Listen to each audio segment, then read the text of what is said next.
Provengo de una familia donde tener gracia para algo puede ser bueno y puede ser malo. Soy Mariela Garolini. Vení, contame vos qué gracia tenés.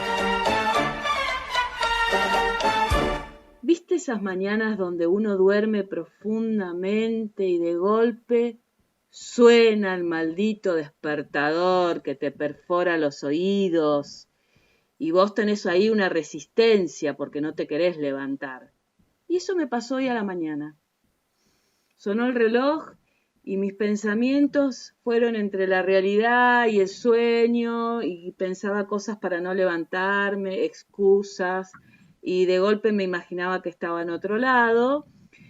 Y me encontré pensando en cuando pasaba mucho tiempo con mis abuelos, que era chiquita, joven, sin responsabilidades y no había ningún reloj que me despertara.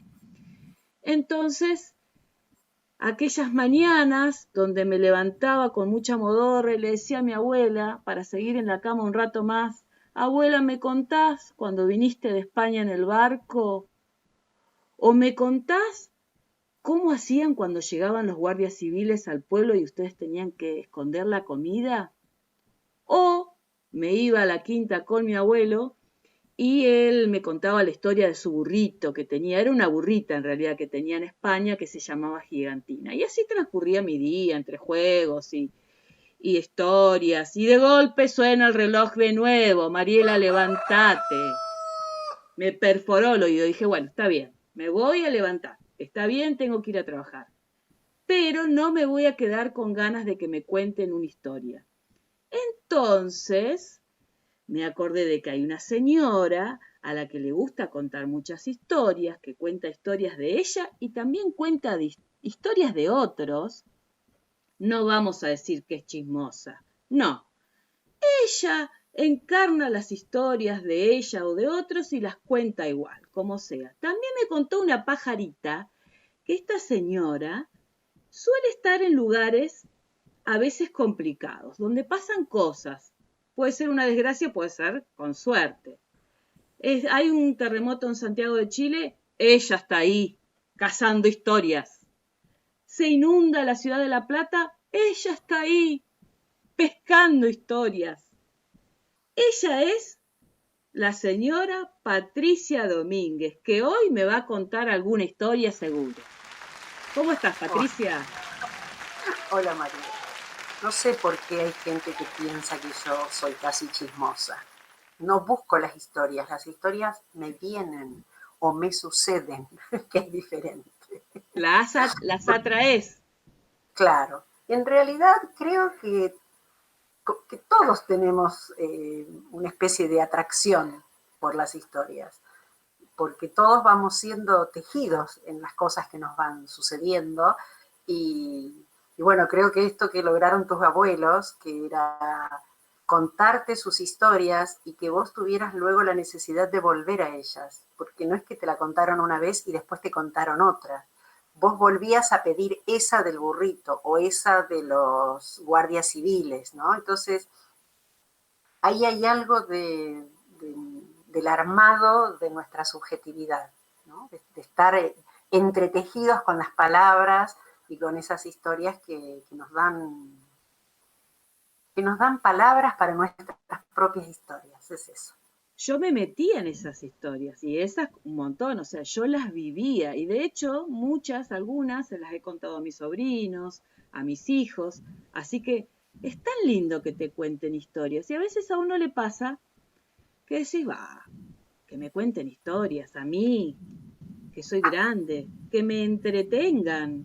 ¿A qué voy a ir a un espectáculo, por ejemplo, a un encuentro o a una ronda, para ser como más humilde, una ronda de historias para adultos? A los chicos está bien que se les cuente historias, pero a los grandes, ¿para qué? Y no creo que no es así, ¿no? Que está bueno que a uno le cuenten historias. Vos que sos una contadora nata de historias, me gustaría primero saber cómo es que empezaste con esto de las historias, tuyas y de otros, ¿no? Bueno, creo que para ir al inicio, a la génesis de cómo empecé con las historias, creo que empecé como empezamos todos, ¿sí? con las historias que me contaron. Si yo tengo que pensar en la primera historia que yo me acuerdo que me hayan contado, es cuando venía mi madrina, que era una tía de mi mamá, que había sido madrina de mi mamá también, o sea que ya era viejita cuando yo era chica. Y yo no sé qué edad tendría, pero yo recuerdo que ella me subía a las rodillas y después cuando yo era más grande ella cruzaba la pierna y me ponía en el empeine del pie. Y la historia que me hacía era un juego y yo me hacía saltar y era, qué sé yo, Patricia se va a París en un caballito gris, que va al paso, paso, paso. Entonces ahí me zamarreaba un poquito, que va al trote, trote, trote, que va al galope, galope, galope. Cuando era el galope, y esa historia de irme a París en un caballo gris, ¿te imaginás? Desde la Argentina era un poco, digamos, eso es lo que tienen las historias, que inventan mundos que no tienen que ver con la realidad. Entonces, desde esa primera historia, que es la que yo creo, la primera que me acuerdo que me hayan contado, luego con esa se van, esa que es una historia que no es que como a tus abuelos le había sucedido a alguien, sino que era una historia que me sucedía a mí cada vez que era sangoloteada por la tía Isabel. ¿Sí? Luego después están las otras historias, las historias que nos involucran, las que tienen que ver con nuestra propia identidad. Yo, por ejemplo, yo supongo que 7, 8 años, porque tengo muy presente que la indicación no era solo a mí, sino a todas mis hermanas. Nosotras, las 3 mayores, nos llevamos un año de diferencia. Empezaban las clases y la indicación era, acuérdense de pedir el certificado de escolaridad, pero acuérdense que papá no se llama Alberto. Chan. ¿Cómo se llama tu papá? Ah, ¿viste? Mi papá, hasta que yo tuve que ir a la escuela, se llamó Alberto. Mis primas le decían el tío Alberto, mis tías le decían el Alberto. Y resulta que cuando mi papá tuvo que empezar a ir a la escuela, mi abuela lo fue a inscribir. Y cuando mi abuelo era comisario del pueblo, así que mi abuela sería como todo un personaje también. Pero ambos eran analfabetos. Y entonces cuando mi abuela lo fue a inscribir, llevaban, en ese momento era la libreta de casamiento, ¿viste? Entonces le dijo a la directora, vengo a inscribir al Alberto. Y la directora abre la libreta y le dice, acá no hay ningún Alberto. Sí, sí, el más chico, Alberto. No, dice, se llama Adán Hermes. ¡Sorpresa! Entonces mi abuela fue corriendo a la comisaría a retarlo al viejo. ¿Qué nombre le pusiste al Alberto vos? Y el viejo ya se había olvidado. Y entonces ahí vino toda una discusión entre ellos, en el relato que me llega a mí, porque resulta que el abuelo lo había ido a inscribir a mi papá y cuando llegó allá le había puesto a Adán porque era el primer hombre y Hermes porque era el dios de la velocidad. Y después llegó y se olvidó de contar eso. Y como él era analfabeto, nunca más lo leyeron. Bien, mi papá se enteró que tenía otro nombre en primer grado y yo más o menos en segundo me habré enterado, porque en primero no sé si yo pedía el certificado de escolaridad. Bueno, ves que son historias distintas, ¿no? Sí. Y digamos, yo recién te contaba y te veía tu cara transportada a esa dirección de escuela, el escritorio grandote, ¿no? El sarmiento atrás, la bandera de ceremonias en un costado, porque creo que es esto lo que nos pasa a todos, no solo a los niños, y que a veces los adultos no nos damos ese permiso de dejarnos entretener, o sea, dejarnos tener entre manos, dejarnos tener entre historias, dejarnos tener entre palabras.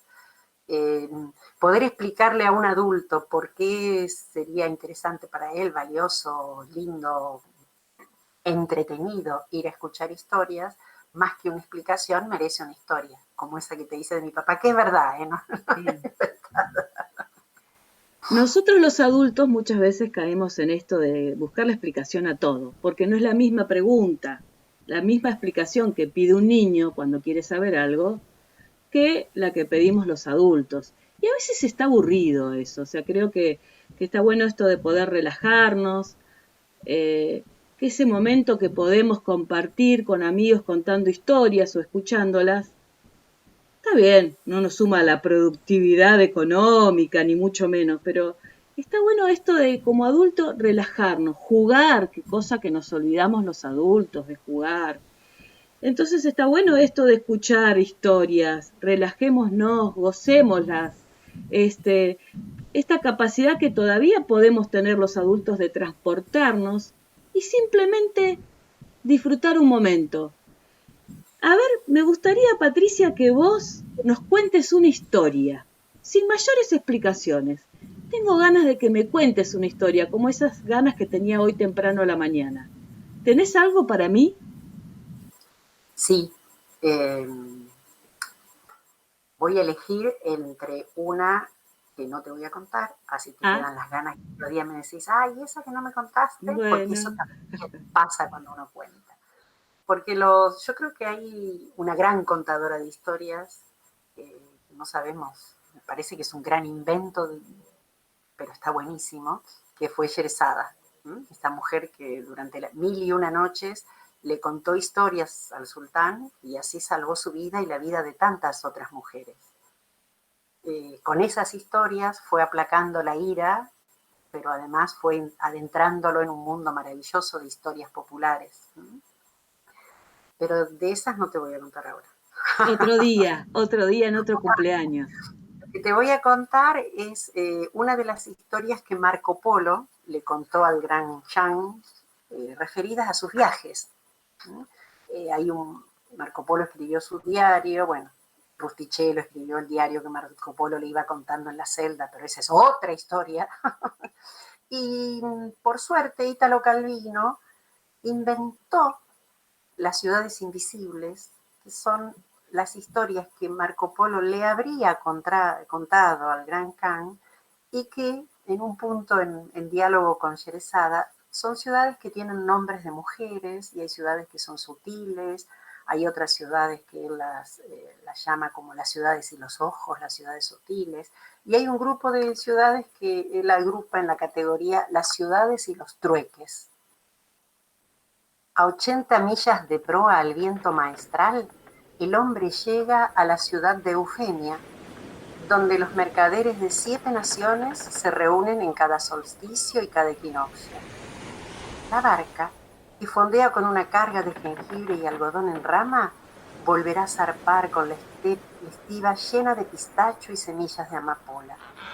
Y la caravana, que acaba de descargar costales de nuez moscada y pasas de uva, rellena sus albardas para la vuelta con rollos de muselina dorada.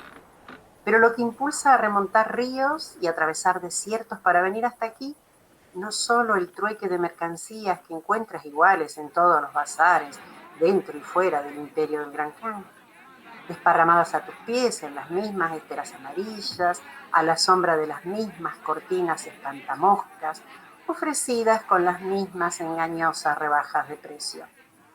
No solo a vender y a comprar se viene a Eufemia, sino también porque de noche, junto a las hogueras que rodean el mercado, sentados sobre bolsas o barriles o tendidos sobre pilas de alfombras, a cada palabra que dice uno, como lobo, hermana, tesoro escondido, batalla, sarna, amantes, los otros cuentan cada uno su historia de lobos, hermanas, tesoros, sarna, amantes, batallas. Y tú sabes que en el largo viaje que te espera, cuando para permanecer despierto en el balanceo del camello o del junco se empiezan a evocar uno por uno todos los propios recuerdos, tu lobo se habrá convertido en otro lobo, tu hermana en una hermana diferente, tu batalla en otra batalla, al regresar de Eufemia, la ciudad en donde en cada solsticio y cada equinoccio intercambiamos nuestros recuerdos. Ay, Patricia, hermoso. La verdad que me iluminaste la mañana. ¿Sabés que me quedo con esa imagen de tu mamá? Que me la imaginé una señora alta, con pelo oscuro, no sé si era así, pero yo me la imaginé así, en esa escuela de dirección con un escritorio como de pinotea, o me voy con el olor a jengibre y la textura del algodón. Así que creo que no hay mucho más para decir, ¿no?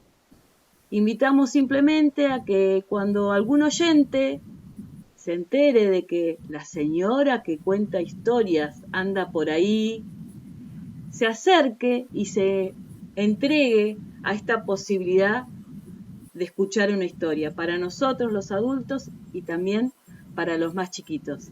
Hermosa mañana, gracias por transportarme y bueno, ojalá nos podamos transportar todos. Gracias, Patricia Domínguez. Ay, ¿por qué, Mariela? Gracias a vos. Este es el podcast Contame Vos, qué gracia tenés. Soy Mariela Garolini. Seguime en www.adnsur.com.ar.